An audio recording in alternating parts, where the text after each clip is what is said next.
Hello and welcome back to the Dandelion Diaries. Today I'm going to be doing a 1-month review of the Undated A5 Common Planner that I have. So like I said, I've had this for a month. It is the second release with the tougher cardboard cover, and I just wanted to kind of share my gripes and my likes. So I'm going to start with my gripes first, just because bad news first, right? And bad news first is binding. I don't know if you'll be able to see it with it in the cover, but I originally had this in a clear cover because I wanted to protect it as long as possible, but this is what happened. I ended up putting it in a leather cover because I felt like the clear cover was just a little too constraining to it, and I thought that might be what's causing the binding issues, so I took it out to see if this would help it. And I'll take it out of this cover so you can kind of see what's going on. So if you look at the binding itself, I'm going to leave this down here so it kind of contrasts. It is shifting. So you can kind of see here where the shift is happening, where this top part is sliding out.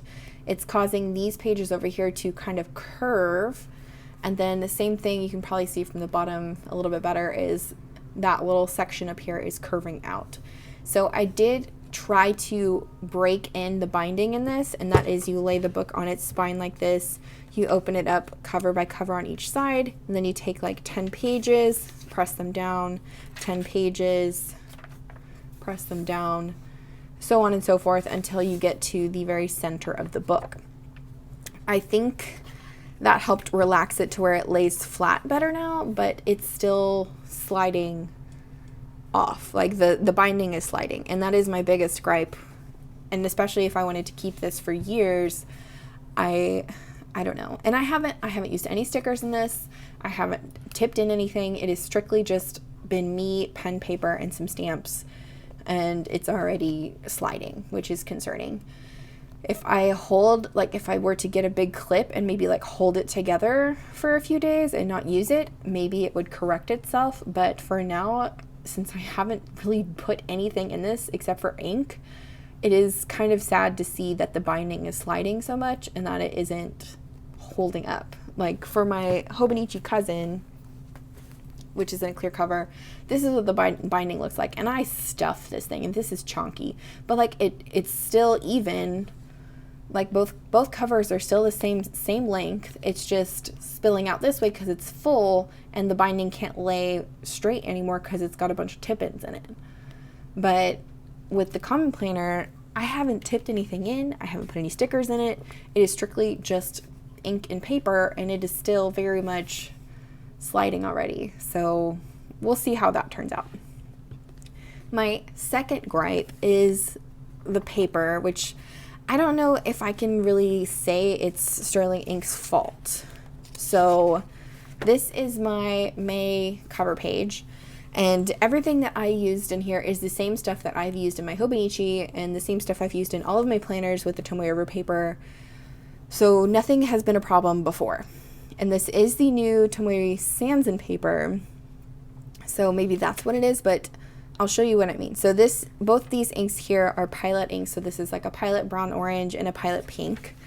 And when I wrote down on the next page, it looks like it's bled through. And I'll zoom you in. So as you can see here, on certain parts where the ink has pooled, it looks like it's bleeding through the paper. And ghosting is totally normal on the Tomoe River paper. I've never had a problem with that because it almost looks like it's like a well-used book, but the bleed through is a problem. If you look down here with the pink, I feel like it's worse. Like look, you can see where the ink pooled and it's almost bleeding through the paper.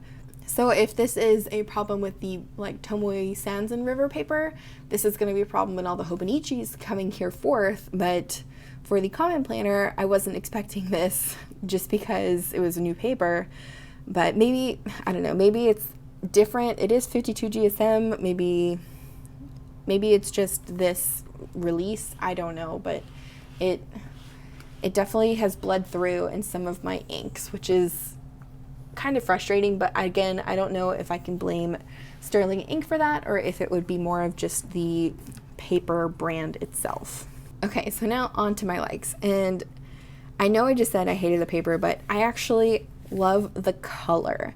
So if you're a 𝗬𝗏𝗁𝗍 user, you know that the cousin is usually kind of this off-white creamy color, almost like it's not white, but it's not off-white, or it's not cream, it's just like this off-white color. With the Common Planner, I feel like it is much more white. And with that, I can use whiteout. So I'll use this for example. So I'll zoom you guys in. I made a mistake when I was setting this up, and I wrote a Monday here instead of a Wednesday, and I used a piece of whiteout, or it was either a whiteout or a white pen, I don't remember which one, but I covered it up and I wrote the correct day of the week on top of it, and you can hardly even tell that I made any kind of correction right here. And I have never had that ability in the 𝗬𝗏𝗁𝗍 cousin. It always looks like I corrected it, and it just looks kind of silly. But in this type of paper, it is fabulous. My second love / like of this planner is honestly these two pages, the quarterly pages. This is awesome. In the 𝗬𝗏𝗁𝗍, you get like 6. So you get like 1, 2, 3, 4, 5, 6. And then the second half of the year, 1, 2, 3, 4, 5, 6. In the Common Planner, it breaks it up into quarters. So you have 3, 3, 3, and 3.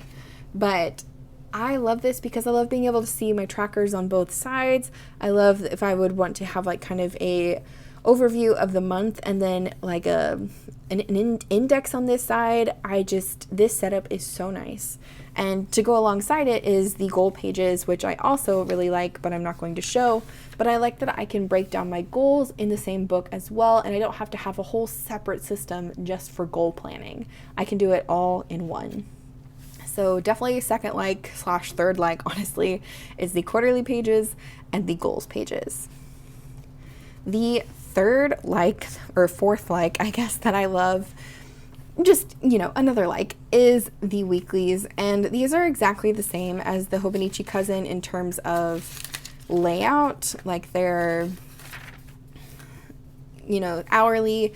The hours are different from this one. It goes from 6 to 12 versus 24 hours like the 𝗬𝗏𝗁𝗍. But with the undated version, I can write in whatever kind of lettering I want at the top. I can stamp it. I can use stickers.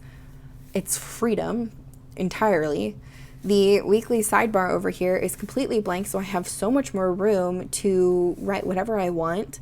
And then at the bottom, since I don't have a time zone here, I don't have like 1, 2, 3, 4, I can use this space for whatever I want, whether it be meal planning, check-ins, habit tracker for the day, whatever. It's a blank canvas, and that's one thing I really do like about this planner so much, is like a minimalistic blank canvas.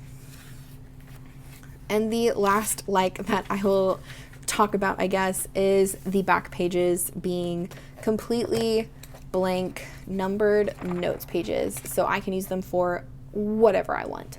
So with the 𝗬𝗏𝗁𝗍, you would get like 1 page per day. So for October or September 1st, I have all of this space to do what I want.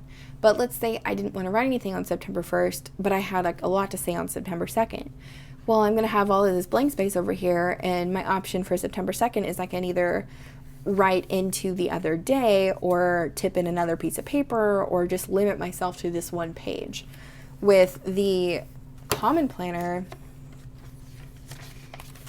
I can write a little piece here or half a page, or I can do a page and a quarter. Like the option is endless. I could do a whole page, a little snippet of a page. Whatever I feel like writing or putting down, I have the space to do it, and I don't have to limit myself to a whole page, half a page, or anything like that. The freedom is there, and I really do appreciate that so much, that I can use the back pages for whatever I want, including different trackers that I put in other planners. So ultimately, this book would eliminate like 2, if not 3 planners in one, just because I have the ability to put so many things in the back pages that help me kind of have all of my information all in one place, and it is very handy. Obviously, if I had things that I wanted to keep separate, like my garden planner, for example, I would have that. Or if I wanted to have a separate reading journal, I would have that. But the fact that these back pages I can turn into anything I want, from trackers to journal pages to task lists, it's commonplace, which is probably why they called it the Common Planner. But I really appreciate that. Other than that, I'm sure I could come up with more things that I love about it, but the only two gripes that I had are definitely debinding and definitely that possible bleed through on the paper with the different inks that I use all the time. But for 1 month use, I'm very happy with this. I'm going to continue to use it and see if maybe over time, the more use it has, the more the binding will correct itself. Just because maybe I've only used it for 1 month, only the front part is starting to relax and the back half needs time to relax too because I haven't used that section yet. I don't know yet, but I'm very happy with this. And if Sterling Ink comes out with them again for 2024, I'll definitely be on the watch because I think they're an excellent planner and like I said, I'm very happy with it. But if you have any questions about anything I talked about today, if you want to see any of the other videos related to this, I will try to put a playlist in the description. But that is all I have for my 1 month review of the A5 Undated Common Planner. If you're interested in more content from me, I do have an Instagram. I will leave my handle on the screen. And again, I thank you guys so much for watching, and I will see you in the next one.